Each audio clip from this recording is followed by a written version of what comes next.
lost my house, I went to sleep in the Walmart parking lot in my car.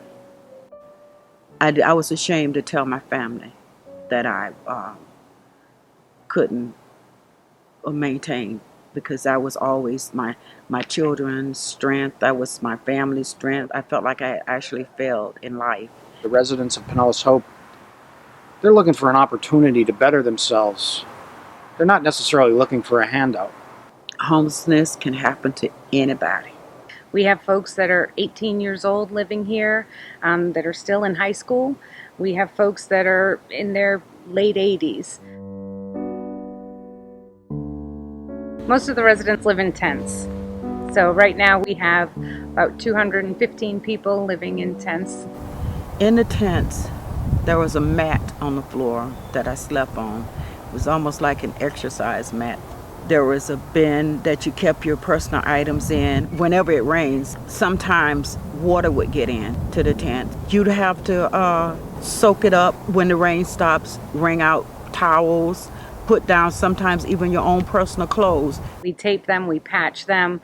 We do our best to save them. It's not an ideal situation. It's only intended to be a temporary stay while you're getting the services that you need until you're permanently housed.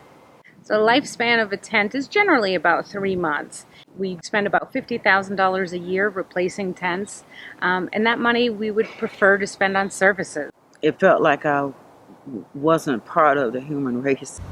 Sleeping in the tents was painful, and it's scary, because all the time you're always thinking that you're a piece of cloth away from some animal. I saw the tents there, and they didn't really look very stable, and I came back to the parish, and we had our Knights of Columbus meeting. About 15 months ago, Father Kevin approached the Knights of Columbus in a project that he thought we would be able to work with.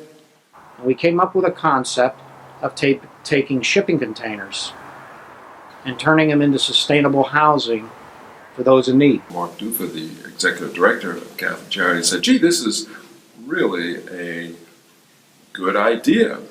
And I think the emphasis was on safety and stability and comfortability. We kept looking at ideas of tiny houses, micro houses, houses on wheels, foam houses, thermoplastic houses, and we kept coming back to the shipping containers. For that size footprint, we couldn't build anything out of any material any less expensive. And I must tell you, I have been involved in hundreds of projects, some big, some small, some high-profile projects. I have never felt the Holy Spirit on any project such as this. Doors have opened because of the Holy Spirit.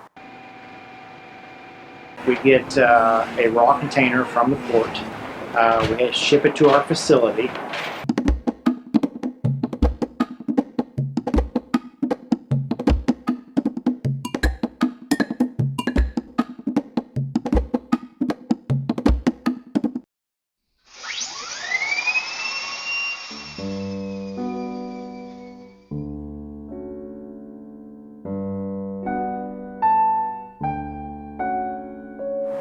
And I know at Pinellas Hope, the homeless are ecstatic. To go from a tent to have a room that has a locking door and an air conditioning and a bed, and to be able to be safe and comfortable at night. My grandma used to say, one man's junk is another man's treasure. And I never really understood what she meant by that until I came here. And I saw a bed with dresser drawers, light, a window. I just didn't believe it at first. I sat down on the bed that night and I cried so hard. I couldn't believe that I was being so blessed.